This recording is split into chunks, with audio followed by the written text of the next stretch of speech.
Ron, you and Sean have recently done quite an exceptional trip to Texas for a specific species of carp, taking relatively a number of baits. What was the plan and what was the strategy travelling to the other side of the world for a new species of carp? The fish we were targeting were the smallmouth buffalo or buffalo carp. The locals had told us that boilies were not a good bait for them, and obviously for our own satisfaction we wanted to actually catch on quest baits if we possibly could. We were limited with the amount of bait that we could take because we were flying, of course, and we got a limited baggage allowance. When we got there, we knew that there were going to be lots and lots of problems. The lakes are massive. Lake Fork is 27,000 acres with over 300 miles of bankside.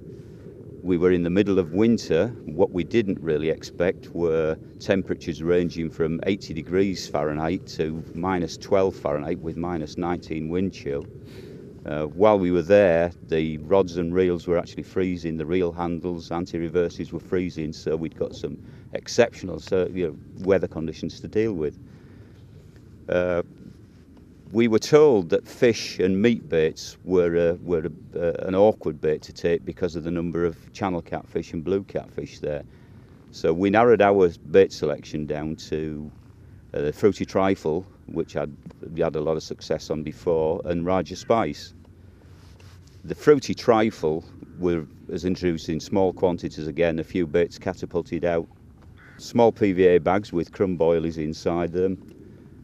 And the results again were instant. When we were fishing at Lake Austin in particular, I had 2 40-pound plus buffalo carp within the first 2 days. Later on in that week, our guide had a 40 and a 39 on the same sort of bait, and Sean had fish to 54 pounds. And over again, the fruity trifle and the Raja spice were the most effective baits. I believe you caught quite a number of carp throughout the trip over the 2 lakes you visited. Over the 2 weeks, we caught common carp, fully scaled mirror carp, we caught channel catfish, blue catfish, and of course our target fish, the smallmouth buffalo. And as I say, over the week, I think between the 3 of us, we probably had over a dozen of those, which went from upper 20s to 54 pounds was the biggest one that we caught. And over again, it was the fruity trifle and the Raja spice that were the really effective baits, outfishing the tiger nuts and particle baits that the local anglers had been using before. I mean, that proved a point then. With a little bit of foresight and strategy, you can apply the quest baits, and it paid off big time, because I believe at the time of the year, that's still quite an exceptional catch that obviously happened over the 2 weeks, I should say. Up until we'd got there, they'd had a very, very slow season. And the week that we got there, with the introduction of the fruity trifle in particular, we started catching instantly. And it wasn't just buffalo carp, we caught common carp and mirrors as well, as I say. And so some of the fully scaled and commons that we caught are spectacular fish, very, very similar to our own wildies. We were told that the blue catfish and the channel catfish would target meaty and fishy baits, so we did most of the trip avoid them. Although we took some small quantities of surf and turf and did catch.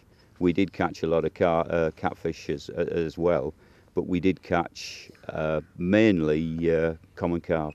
So the use of the fruity trifle and the Raja spice obviously paid off and reduced the number of nuisance fish, if I could say that. It reduced the number of fish. We still did catch other fish as other species as well, but we were able to target more specifically what we were after. We were trying to narrow down, because we'd only got 2 weeks to fish, of course, we wanted to narrow down to the species that we were targeting, which was the buffalo.